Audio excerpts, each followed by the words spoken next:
नमस्कार जय जगन्नाथ मो चैनल को आपण मानक स्वागत। चलतु आज गोटे रेसिपी बनैबा पालंग सागरे डालमा।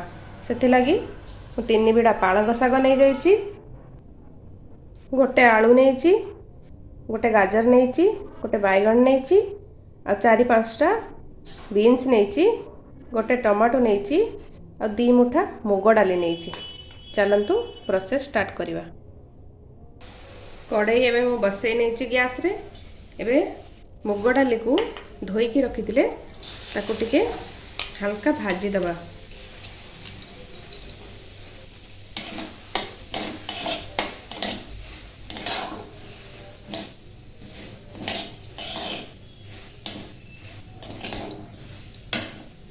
डालीटा हमर हल्का भाजी नेले सेथिरे हमें एबे पानी दे दबा।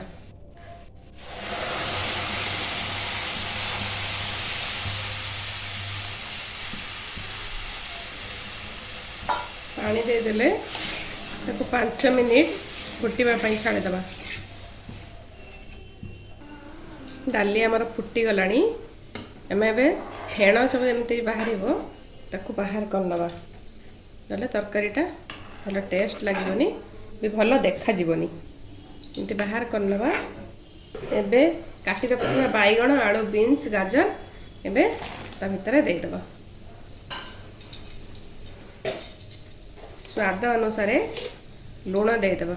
लुण 1 चम्मच दे देली, हल्दी 1 चम्मच दे देली, किछि अदा आ कंचा लंका को ताकू छेची नेथिली 1 चम्मच ताकू ता भीतर बे पके दबा। तापर सेटा को ढांकी दबा। परिबा सिझिबा पई गोटे ढांका दे दबा। किसी समय छाड़ी दबा। 15 मिनट 20 मिनट छाड़ी दबा। से परिवाटा सिझी गले डालीटा सिझी गले पुणी देखिबा। चलंतु केमिति कोन सिझिछि देखि नबा।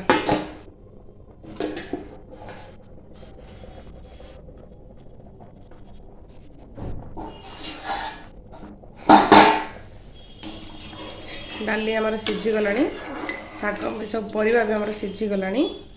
हमें एबे सागटा जो देखिथिले तो काटिकी मो धोई नहीं ताको 5 मिनट फुटे दबा। देहरे सागटा टिके हेले हल्का सिझी गले पुणी बंद कर दबा। साग सहित आम काटी रखिथिबा गोटे टमाटो को ता भीतर दे दबा। ताको 5 मिनट सिझिबा को छाड़ी दबा। तापर बाहर कर दबा। बढ़िया से बे सिझी गलानी तो हमें बाहर कर दबा। बाहर करनी करी नहीं कड़ाई हमर बसे देले। एबे 2 चम्मच सोरिष तेल दबा।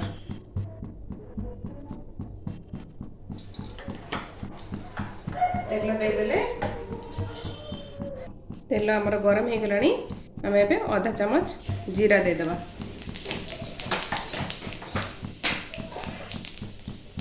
गोटे सुखिला लंका दे दबा।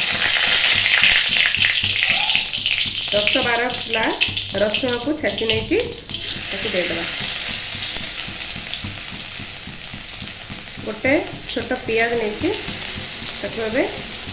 पकई दबा। नाली हवा पर्यंत टिके भाजी नबा।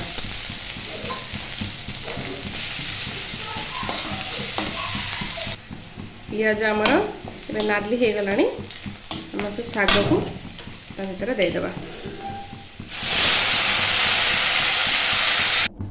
साग आम सब दे देले ताको हमें गोटे फुट आसवाई दबा। टिके फुटी गले बंद करिवा। साग आमर पूरा फुटी गलानी। हमें एबे आधा चम्मच गरम मसला दे दबा। धनिया पत्र किछ काटी नितली ताको दे दबा।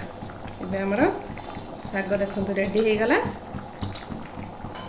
एबे गैस टी को बंद कर नबा। देखो केते सुंदर देखा जाउची सागटा हमर रेडी हो गला। देखंतु साग आमर पूरा रेडी हो गला। आ तार केते सुंदर देखा जाउची सागटा। जदि मोर ए छोट रेसिपीटा आपनको भल लागिथिबो ताले लाइक करिवे, शेयर करिवे आ सब्सक्राइब करिवे। रहिली नमस्कार।